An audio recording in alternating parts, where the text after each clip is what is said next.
আসসালামু আলাইকুম সবাইকে, চলে আসলাম অপবাদের আড়ালে প্রেম গল্পের 2 নম্বর পার্ট নিয়ে। তো যারা প্রথম পার্ট এখনো দেখেননি তারা দেখে আসুন। তো চলুন এখন বেশি কথা না বলে গল্প শুরু করা যাক। বৃষ্টির মধ্যে বাইকটা বেশিক্ষণ চালাতে পারেনি ধ্রুব। সুমন টেনে নামিয়ে দিয়েছে ওকে, না হলে ধ্রুব ছোঁচে বেশি, অসুখ বিসুখ লেগেই থাকে, সামান্য বৃষ্টিও সহ্য হয় না। ওর বাবাও একই রকম, দুজনের জিন একই জায়গায় এসে থমকে যায়।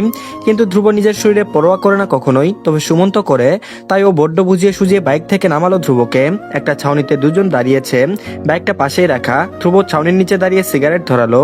সুমন পাশ থেকে কিছুটা ভয় ভয় নিয়ে বলল, ভাই আজকে বিকেলের মধ্যে অলরেডি 7টা হয়ে গেছে, এবার থামো প্লিজ। ধ্রুব সিগারেট মুখে নিয়ে হাসলো, আবার ওই বিশ্রী ভাবলেশীন হাসি। সুমন ওই হাসি দেখে গুটিয়ে গেল। ধ্রুব সিগারেটের ধোঁয়া মাথা উঁচু করে উপরের দিকে ছেড়ে দিল, তারপর বলল, তোর সমস্যা হলে তুই চলে যা, বিরক্ত করবি না আমাকে। সুমন আর কথা বাড়ালো না। ও ধ্রুবকে এই অবস্থায় এখানে রেখে কিছুতেই যাবে না। ধ্রুব এটা নিজেও জানে, তাই সুমন চুপচাপ দেখতে লাগলো ধ্রুবকে, ধ্রুবর হাতের আঙ্গুলের ফাঁকে পড়ে থাকা সিগারেটকে। আচমকা এক পশলা বৃষ্টির মতোই কোথা থেকে দৌড়ে অদিতি এদিকেই আসছে। সুমন সবার আগে দেখলো অদিতিকে। অদিতি মাথায় ব্যাগ নিয়ে নিজের মাথাটা ঢেকে দৌড়াচ্ছে ছাউনির দিকে। সুমন অস্ফুট স্বরে জিজ্ঞেস করলো, ভাই ভাবি? ধ্রুব হেলায় তাকালো সামনে। অদিতি দৌড়াচ্ছে, ওর পা দুটো বৃষ্টির পানি ছুঁয়ে ছুঁয়ে যাচ্ছে। মসৃণ পায়ের আঘাতে রাস্তায় জমে থাকা বৃষ্টির পানি ছলকে উঠছে, ভিজে যাচ্ছে অদিতির মসৃণ পা, কাদা মাখা জলে। এই বৃষ্টির মধ্যে পায়জামা একটু তুলে দৌড়াচ্ছে, তারপরও পায়জামার নিচে কাদা লেগে গেছে। ধ্রুব সিগারেট খেতে খেতে দেখছে সব। অদিতি দৌড়ে এসে ছাউনির নিচে ততক্ষণে দাঁড়িয়েছে। ধ্রুব ওর পাশে দাঁড়ালো। অদিতি তখনও ধ্রুবকে খেয়াল করেনি। অদিতি মাথার উপর থেকে ব্যাগ নামিয়ে ব্যাগটা কাঁধে ঝুলিয়ে গায়ের জামা থেকে পানি ছাড়ার চেষ্টা করছে। ততক্ষণে ধ্রুব চোখ সরিয়ে নিয়েছে অদিতির থেকে। ও নিজের মতো করে আনমনে সিগারেট খাচ্ছে। জামা ঝাড়তে ঝাড়তে হঠাৎ অদিতির চোখ গেল পাশে। ধ্রুব দাঁড়িয়ে, ধ্রুব ইয়ামিন ওর পাশেই নিজের মতো করে সিগারেট খাচ্ছে, আশপাশ সম্পর্কে সম্পূর্ণ উদাসীন। অদিতি আটকে উঠলো। ওর চোখে ভাসছে আজকের দুপুরের ঘটনা, কিভাবে নরপিশাচের মতো পিটিয়েছে ওসব ছেলেদের। অদিতি ঢুক গিলে ব্যাগটা নিজের সঙ্গে আরো ভালো করে চেপে ধরে একটু সরে দাঁড়ালো পাশে।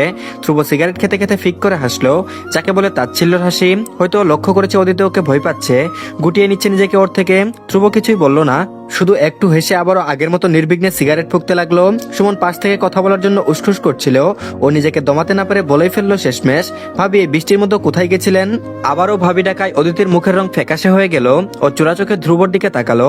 হয়তো আশা করেছিল ধ্রুব মানা করবে, কিন্তু ধ্রুব তেমন কিছুই করলো না। ও তখনও উদাসীন। সুমন অদিতির এমন অস্বস্তিকর তাকানো দেখে নিজেই বুঝে নিল। ও দ্রুত নিজেকে শুধরে বলল, সরি নট ভাবি, অনলি অদিতি। এখন বলেন কোথায় ছিলেন এই বৃষ্টিতে?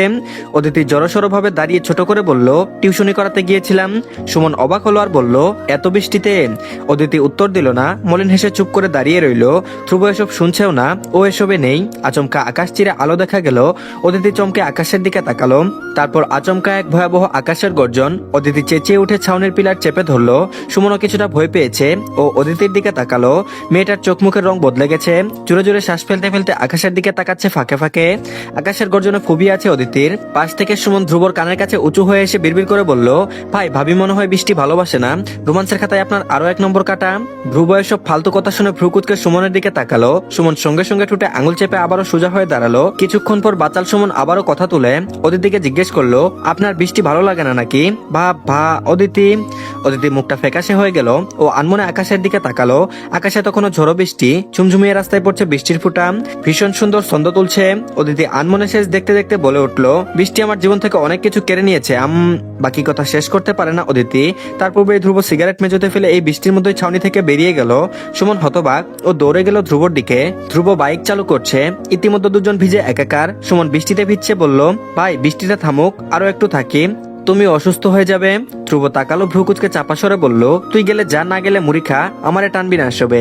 ধ্রুব কথাটা বলে বাইকের ইঞ্জিন চালু করলো। সুমন আর কি বলবে, না চাইতে ওই বৃষ্টি বাদলের দিনে ধ্রুবর বাইকে চড়ে বসলো। অদিতি দেখছে ধ্রুব চলে যাচ্ছে, সম্পূর্ণ কাক ভেজা মাথার চুল লেপটে গেছে কপালে।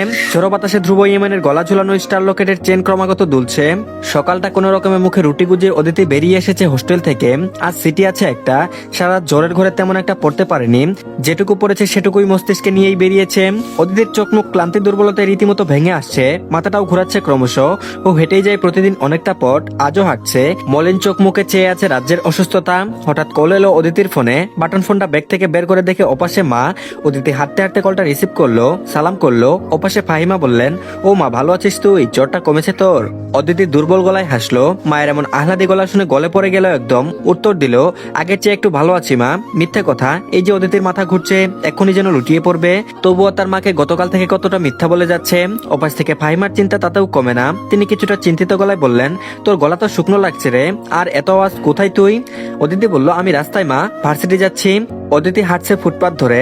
ফাহিমা বলল, এত জোরেও ভার্সিটি যাওয়া লাগে? ফাহিমার কপাল কুঁচকে গেল চিন্তায়। অদিতি বলল, টেস্ট আছে মা, যাওয়াটা দরকার। ফাহিমা বলল, কিন্তু। ওপাশে ফাহিমা আর কিছু বলতে না দিয়ে তুফাজ্জল ফোন কেড়ে নিলেন। অদিতি সেটা বুঝতে পেরে তাড়াহুড়ো করে সালাম করলো। তুফাজ্জল জিজ্ঞেস করলো, জ্বর যেহেতু কমেনি তাহলে এত পড়াশোনা নিয়ে আদিক্ষেতা কেন দেখাচ্ছ? হোস্টেলে শুয়ে থাকবে, তা না করে এখন রাস্তায় জ্বর নিয়ে ঘুরে বেড়ানো হচ্ছে, তাই না? অদিতি কি বলবে? তুফাজ্জল ঘুরে ফিরে পুরো ব্যাপারটা অন্যদিকে টেনে নিচ্ছে। অদিতি নিচু গলায় বলল, টেস্ট দেওয়াটা দরকার আব্বা। তুফাজ্জল হাসেন, তাচ্ছিল্য করে বললেন, ওসব বুঝি আমি যা বলে দিয়েছি তা মনে আছে তো? ভার্সিটিতে পড়াশোনাটাই যেন করো, বেলাল্লা পানায় জড়িয়ে যেও না আবার। বাপের মুখটা তো এখন উঁচু আছে, সেটা এবার চুনকালি দিয়ে বসো না যেন। টাকার পোলাপান ভালো না, ভেবে চিনতে থেকো। আবারও একই কথা, একই খুচা। অদিতি ছোট করে শ্বাস ফেলে উত্তর দিল, ঠিক আছে, জড়াবো না। ফাহিমা বলল, মেয়েটা অসুস্থ গো, এখন এসব কি বলো? ফোনটা আমাকে দাও। ওপাশ থেকে ফাহিমা মেয়ের অস্বস্তিকর কথা ভেবে ফোন কেড়ে নিলেন তুফাজ্জলের থেকে। ফাহিমা আরো কিছুক্ষণ অদিতির সঙ্গে কথা বলে তারপর কল কাটলেন। অদিতি ফোনটা কেটে আবারও ব্যাগে রাখলো। আকাশের দিকে চেয়ে একবার তাচ্ছিল্য ভরা হাসলো।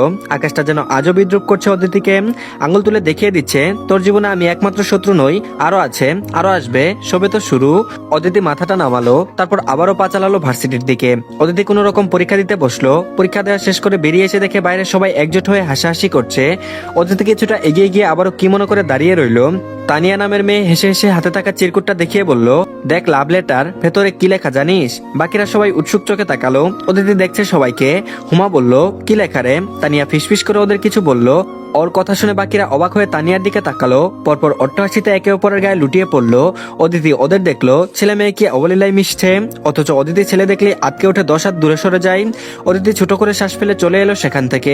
ওর আপাতত কোনো ফ্রেন্ড নেই, কদিন হয়েছে এসেছে এখানে, তেমন একটা বন্ধু পাতানো হয়নি কারোর সঙ্গে। টুকটাক কথা টথা হয়েছে মেয়ে বেসমেটদের সঙ্গে। কেউ যেচে বন্ধুত্ব করতে এগিয়ে এলে দুদিন পর নিজেই চলে যায় অদিতির সীমারেখার মস্ত বড় লাইন দেখে। অদিতি হাসে, একাকী লাইফ ও এর আগেও কাটিয়েছে, তবে এখানে এসে সবার এত বন্ধু বান্ধব দেখে ওরও ইচ্ছে হয় কারোর সঙ্গে সবকিছু শেয়ার করতে, কিন্তু কেউ এগিয়ে আসে না অদিতির সঙ্গে বন্ধুত্ব করতে। অদিতিও জড়তায় এগিয়ে যায় না, এভাবেই চলছে। অদিতি এখন হোস্টেলে যাবে, আবার শরীরটা ভালো লাগছে না, আবারও চারপাশ বারবার অন্ধকার হয়ে যাচ্ছে, জ্বরটা আবার বোধহয় ফিরেছে। অদিতি ওয়াশরুমে গিয়ে চোখে মুখে পানি ছেটালো। আয়নায় যখন নিজের দুর্বল ভেজা মুখটা দেখলো, ও যেন দেখলো ওর পেছনে ধ্রুব দাঁড়িয়ে, হাতে টিস্যু, টুটের পাখি সিগারেট। অদিতি চমকে উঠে পেছনে তাকালো, কেউ নেই। ভ্রম ছিল ওটা অদিতি। অদিতি ঢুক গিলল, চোখে মুখে আবারও কয়েক ঝামটা পানি দিয়ে ওনার কোনা দিয়ে ভেজা মুখটা মুছে চুলে ক্লাচার বেঁধে নিল আবারও। তারপর ব্যাগ নিয়ে বেরিয়ে এলো ওয়াশরুম থেকে।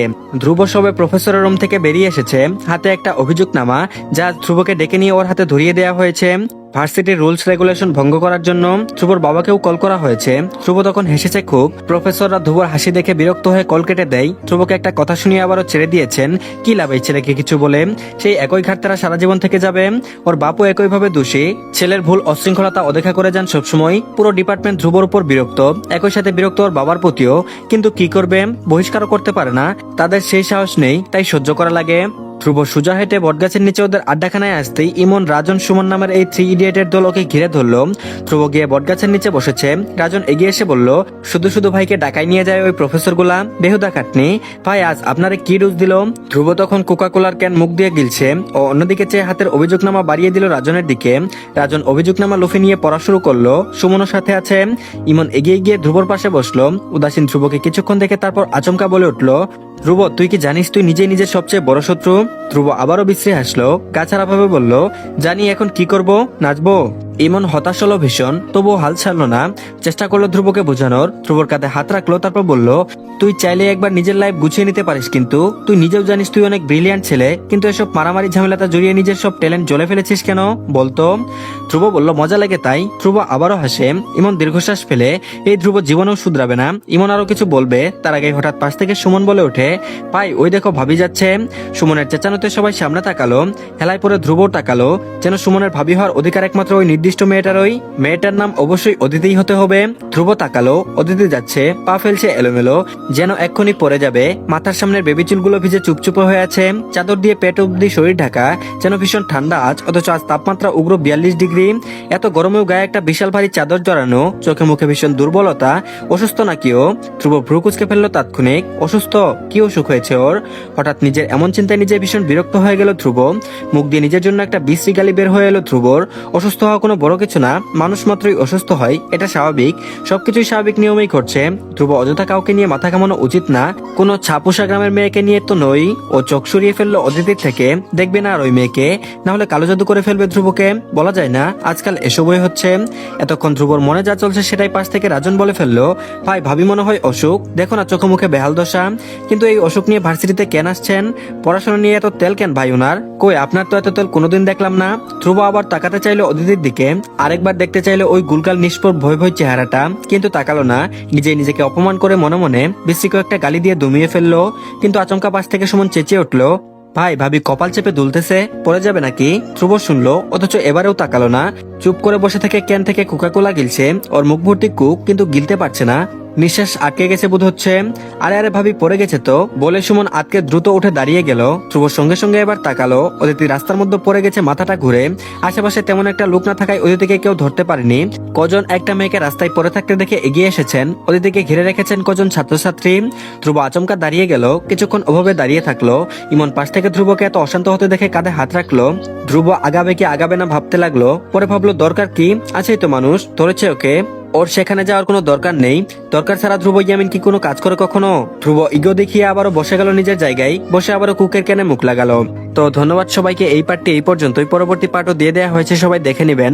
আর সবাই প্লিজ ভিডিওতে একটা লাইক দিয়ে দিন, আর চ্যানেলটিকে সাবস্ক্রাইব করে দিন। ভালো থাকবেন সবাই, আল্লাহ হাফেজ।